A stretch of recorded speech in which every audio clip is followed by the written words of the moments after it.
नमस्कार साथियों, स्वागत है आप सभी का यूट्यूब चैनल में। दोस्तों, अधीनस्थ सेवा चयन आयोग यानी कि यूपी ट्रिपल एससी के सुस्त कार्य प्रणाली के सुधार के संबंध में पत्र लिखा गया है। क्या है पूरा मामला, किसको पत्र लिखा गया है और यूपी ट्रिपल एससी के बारे में आप सबको पता ही है। दर्जनों भर्तियां जो हैं यूपी ट्रिपल एससी आयोग के द्वारा लटकाई गई हैं और लटकी हैं, जिनका कोई भी अता पता नहीं है कि कब होगा पूरा। तो चलिए जानते हैं क्या है पूरा मामला। दोस्त, चैनल पे नए हैं तो सब्सक्राइब जरूर करिएगा, घंटे के निशान को दबाना है, तभी आपको नोटिफिकेशन मिलेगा यूपी ट्रिपल एससी से संबंधित। देखिए, आज के पेपर में भी कवर किया गया है कि आयोग की कार्यप्रणाली में सुधार के लिए भेजा गया पत्र। तो यहाँ पर एक दो दिन पहले अधीनस्थ सेवा चयन आयोग के सुस्त कार्यप्रणाली के संबंध में सुधार के संबंध में युवाओं द्वारा पत्र भेजा गया है मुख्यमंत्री जी को। यहाँ पर मुख्यमंत्री के नाम पत्र लिखा गया है, ठीक है। जितने भी युवा साथी स्टूडेंट हैं, सभी लोगों ने यूपी ट्रिपल एससी के नाम यहाँ पर पत्र लिखा है और बताया गया है कि माननीय मुख्यमंत्री जी अपने बच्चों की ओर से लिखे गए इस पत्र का अवलोकन करने की कृपा करें। विषय इसमें है उत्तर प्रदेश के अधीनस्थ सेवा चयन आयोग की सुस्त कार्यप्रणाली के सुधार के संबंध में। तो यहाँ पर सभी चीज़ लिखा गया है कि महोदय, उत्तर प्रदेश देश का सबसे बड़ा राज्य है। यहाँ पर बेरोजगार युवाओं के पास सरकारी नौकरी के अवसर भी सबसे ज़्यादा हैं, लेकिन उत्तर प्रदेश के सुस्त सेवा चयन आयोग, जिसका नाम है यूपी ट्रिपल एससी की लचर कार्यप्रणाली के कारण वर्तमान में 32 से ज़्यादा भर्तियां आयोग में कई वर्षों से लंबित हैं और कई भर्ती तो 8-8 वर्ष पुरानी हैं। इनका कुछ भी अता पता नहीं है। जैसे क्या क्या लंबित है उसके बारे में बताया गया है। जैसे वर्ष 2022 में कुल 7 परीक्षाएं आयोजित हुई, 23 में 4 और 2024 जून तक की बात करें तो केवल और एक ही परीक्षा आयोजित हुई है। और यहाँ पर देखेंगे तो बहुत सारी भर्तियां हैं और केवल इतने ही परीक्षा हुआ है। माननीय मुख्यमंत्री जी जिस आयोग पर पूरे उत्तर प्रदेश के विभिन्न विभागों समूह ग तक के रिक्त पदों भरने की जिम्मेदारी होती है, उस आयोग ने पिछले 3 वर्षों में 12 परीक्षाएं आयोजित की हैं, जिससे पता चलता है कि आयोग की काफ़ी जो कार्यप्रणाली है कितनी सुस्त है। यहाँ पर देखेंगे उसके बाद पीईटी 2021 हुआ, 2022 हुआ, 2023 हुआ, उसमें इतने लाख आवेदन हुए हैं, ठीक है। और यहाँ पर देखेंगे तो कई सारे भर्तियाँ ऐसे हुई हैं जिनका सालों से इंतज़ार किया जा रहा है कि उसका रिजल्ट आ जाए। क्या क्या सुधार करने की मांग की गई है युवाओं के द्वारा, तो जैसे कि कर्मचारी चयन आयोग यानी कि एसएससी है, उसके अलावा यूपीपीएससी की तरह वार्षिक परीक्षा कैलेंडर जारी किया जाए, जिसका प्रमुखता से अनुपालन अनिवार्य हो।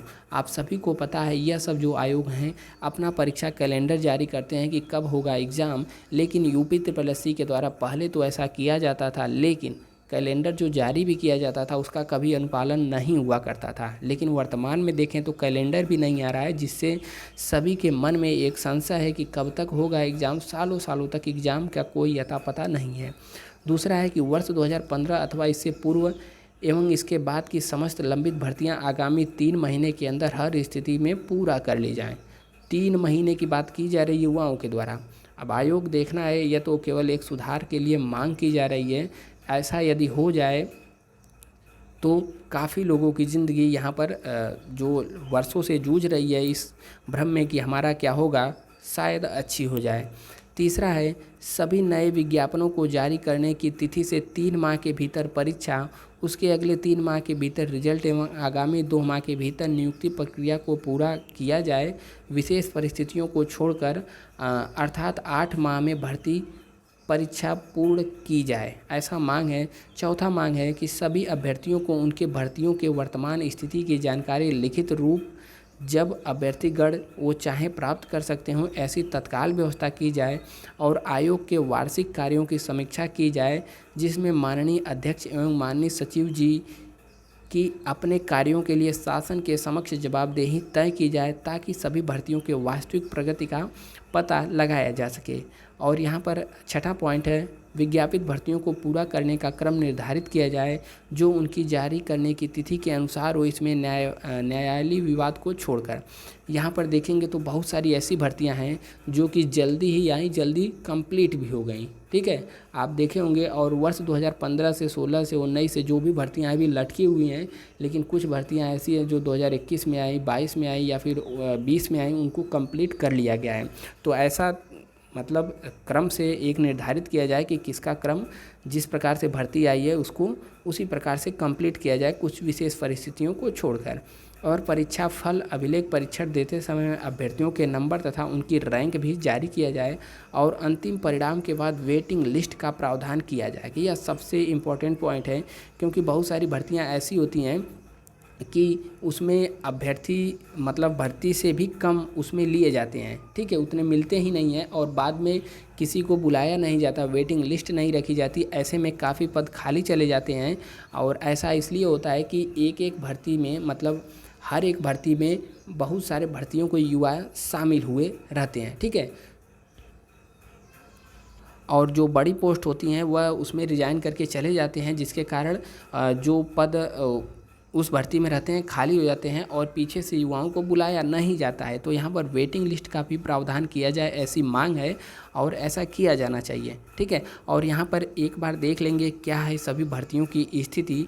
वर्ष 2015 यानी कि जब से आयोग परीक्षा लेना शुरू किया से वर्ष 2024 तक प्रकाशित लंबित सभी भर्तियों की सूची यहाँ पर दी गई है। आप मानचित्रकार की देखेंगे तो वर्ष 2015 में आई थी 39 पदों पर और इसका अभी तक इंटरव्यू भी नहीं हो पाया है, शायद इसमें परीक्षा भी नहीं होना था। ठीक है, और यहाँ पर ITI अनुदेशक 293 यह भी साक्षात्कार लंबित है। उसके अलावा यहाँ पर देखेंगे यहाँ पर भी साक्षात्कार लंबित है, तो यह सब आप देख सकते हैं। इसके अलावा यहाँ पर अंतिम परिणाम इन सबों का अंतिम परिणाम लंबित है, आप यहाँ पर सभी देख सकते हैं। जैसे JEE हो गया, मंडी परिषद वाला हो गया। ठीक है, और फॉरेस्ट गार्ड की बात करें तो इसका भी अभी DV भी नहीं हुआ, मेडिकल रिजल्ट नहीं जारी हुआ है, अंतिम परिणाम तो लंबित ही है, बाकी यह सब नहीं हुआ है। तो इसके अलावा अन्य सभी भर्तियाँ देखेंगे, मुख्य सेविका यह अभी कोर्ट में चल रहा है, और लेखपाल वाला बात करें तो वो अभी कोर्ट में चल रहा है। बड़ी बड़ी भर्तियाँ ITI अनुदेशक या इसका भी प्रथम परिणाम ही लंबित है। वन दरोगा की बात करें तो इसका भी सब कुछ हो गया है, लेकिन फाइनल रिजल्ट अभी जारी नहीं किया गया है। कनिष्ठ सहायक यहाँ पर टाइपिंग लंबित है। कनिष्ठ सहायक 2022 में जो आई थी उसकी भी परीक्षा लंबित है। ग्राम पंचायत अधिकारी VPO हो गया, एक्सरे टेक्नीशियन हो गया, इन सभी की परीक्षाएं अभी लंबित हैं। हालांकि यह सब जो पेट 2023 से आई हैं इनका तो देखना होगा कि कब तक इसका एग्ज़ाम होता है, इनमें तो सालों का समय लगने वाला है यदि UP SSSC की वर्तमान लचर प्रणाली को देखें तो। बाकी इसमें यदि सुधार होता है तो काफ़ी अच्छी खबर होगी युवाओं के लिए। और यहाँ पर भी देख सकते हैं कि जो लास्ट भर्ती आई थी भेषजी आयुर्वेदिक, यह तो अभी इसका भी सब कुछ लंबित ही है। बाकी यही सब तो है कि UP SSSC को आप देख सकते हैं कितनी लचर व्यवस्था है इसकी। बाकी आयोग कुछ भी कहें, इसमें सबसे ज़्यादा नुकसान किसका हो रहा है? स्टूडेंट्स का हो रहा है, छात्रों का हो रहा है। तो मुख्यमंत्री जी को इस पर कड़ा फैसला लेना चाहिए और अधीनस्थ सेवा आयोग की जो कार्य प्रणाली है इसमें भी सुधार करने का एकदम भरपूर प्रयास करना चाहिए और करना चाहिए। बाकी दोस्त चैनल पे नए हैं तो सब्सक्राइब कर लीजिएगा। ऐसे ही अपडेट के लिए मिलते हैं नेक्स्ट वीडियो में। जय हिंद।